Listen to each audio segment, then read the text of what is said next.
What if some of the heaviness you are carrying is not even yours? What if some of the anxiety, confusion, emotional burnout, mental noise, that feeling of being all over the place is not coming from your inner truth at all, but from your surroundings? Yep, this episode is an exciting one, so let's dive straight into it.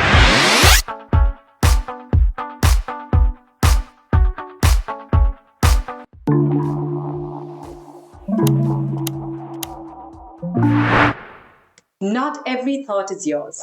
In the previous episode, I told you meditation is non negotiable because without awareness, you keep repeating the same patterns.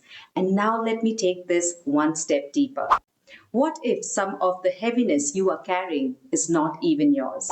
What if some of the anxiety, confusion, emotional burnout, mental noise, that feeling of being all over the place is not coming from your inner truth at all, but from your surroundings? Yep, this episode is an exciting one, so let's dive straight into it. Of late, with everything happening around the world, most people are in troubled states. War, inflation, job uncertainty, health anxiety, relationship instability, burnout, loneliness, AI fear, financial pressure, constant bad news. All of this is affecting people far more than they realize. And what I am seeing again and again is this: people are emotionally drained and they have no clue why. A client recently reached out to me and said, I feel all over the place. My mind is constantly burnt out. I cannot explain why it feels this intense. And during her healing, what I understood intuitively was very clear. It was not her thoughts creating all that discomfort, it was her surroundings. And I need you to really hear this. Not everything you feel belongs to you. There is an old story I want to share with you. A monk once stayed the night at someone's home. Okay, the house was beautiful, peaceful, and in one corner there was a very expensive golden object. In the middle of the night, the monk suddenly had a thought he had never had before. What if I steal it? Now imagine that, yeah, a monk, a man who had renounced things, a man with discipline, a man with awareness, and even he was shocked. He sat with the thought and instead of judging himself, he observed it. The next morning, he asked the owner of the house, what do you do for a living? And the owner admitted he made his money through dishonest activities. So the monk smiled and said, that thought was never mine. I was sitting in the field of your mind. Now, whether the story is literal or symbolic does not matter. What matters is the truth inside it. Sometimes we enter spaces, relationships, environment, conversations, and we start feeling things that are not even active in us before. And we have no awareness. We think it is all us. But it is not always all you. Let me simplify this. You walk into a room where everyone is tense, angry, resentful, rushed, anxious. What happens? Even if you were calm before, within minutes, your body starts changing. Your breath changes, your chest tightens, your mind speeds up, and you feel irritated, you feel unsafe, you feel like something is wrong. Why? Because human beings are not isolated. We are deeply affected by each other. Science actually has a name for this. It is called emotional contagion. It means we naturally pick up and align with the emotions, behaviors, and even physiological states of the people around us. And then there is co regulation, which means our nervous systems are constantly affecting each other. The biology and behavior of one person can shift the biology and behavior of another. So when I say your surroundings affect you, I do not just mean spiritually. I mean emotionally, energetically, physiologically, or psychologically. All of it. And this is why so many people think they are broken, when actually they are just overstimulated, dysregulated, and surrounded by too much noise. And this is even more intense right now because we are living in times where the nervous system is under constant pressure, isn't it?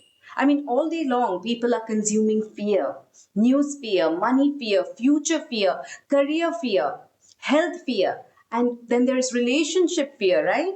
And according to polyvagal theory, your nervous system is constantly scanning for cues of safety or danger, often without you even realizing it. When it senses threat, it moves into defense. When it senses safety, it can soften, connect, heal, and restore. So if your environment is constantly signaling threat, guess what happens? Your body starts living like danger is everywhere. And then you sit there saying, am I overthinking? Why am I so tired? Why am I feeling so low? Why am I reacting like this? Because your system is responding.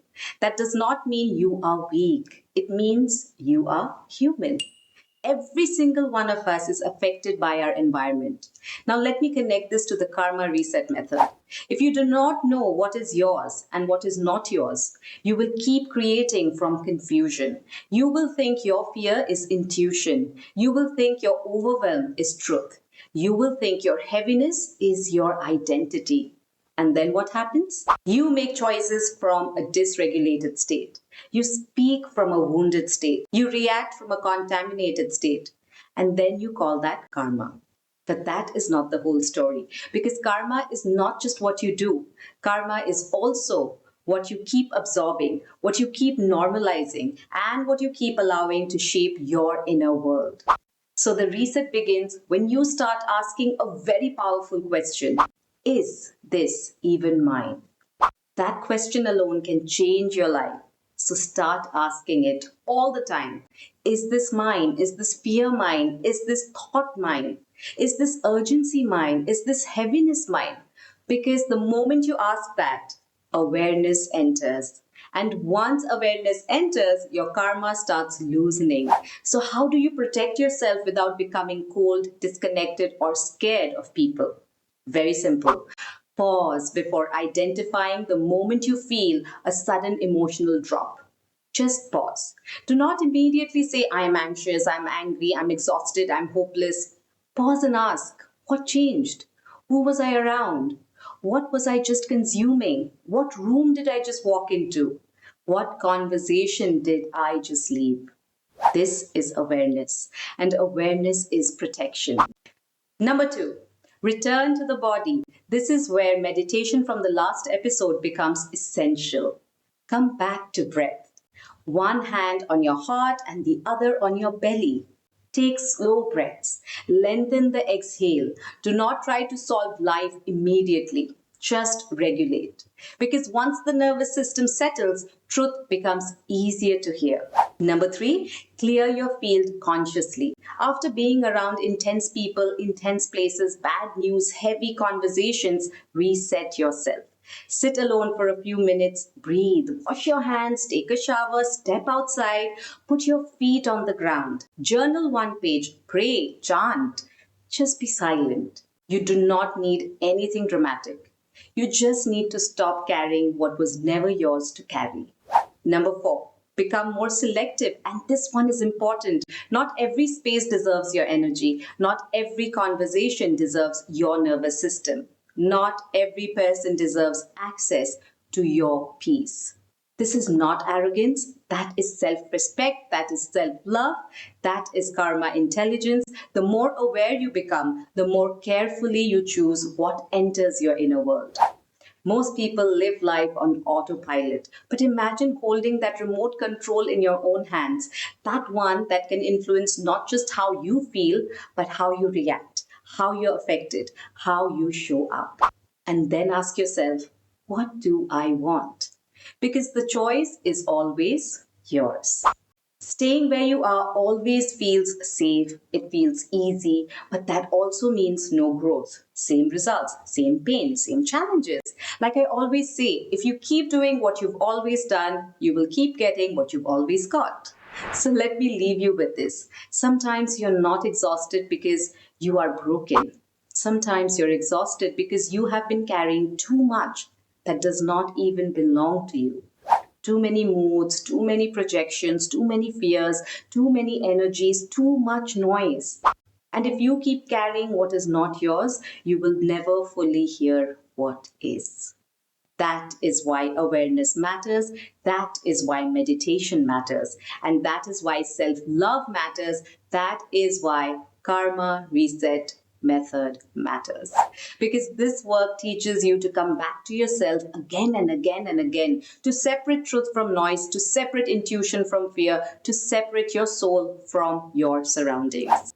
And when you can do that, you stop creating a life from contamination. You begin creating a life from clarity. So, for the next few days, I want you to practice one thing. Every time your state suddenly changes, ask yourself, is this even mine? Do that. Watch what happens, notice what gets revealed. And once again, I'm inviting you to join the Karma Reset meditation community because one thing I've really noticed over time is this. When we have the support of a community, when like intentioned people come together, just like being in a field of negative thoughts can disrupt your energy, your life, being in a field of positive energy can elevate your mood, your mind, and your energy. So, joining a community that empowers you is also the beginning of resetting your karma. Don't you think so? You could spend your life being affected by the smallest things, and worst, sometimes those things are not even yours. Or you could join a community, meditate, create awareness, find support, and empower yourself by committing to self love and showing up for yourself. The choice is yours. To be part of the community, click on description and then click on more. Scroll down all the way, you'll get to the link. Click on that and then click here. That's it, you'll be part of the community. So drop a hi once you're in. And if this spoke to you, stay with this work. Subscribe, share with someone who has been feeling heavy and cannot explain why. Do tell me in the comments, have you ever walked into a place or been around a person and suddenly felt completely different? Because once you start noticing this, you cannot unsee it. And that is where your reset begins. So I'm going to see you in the next episode really soon.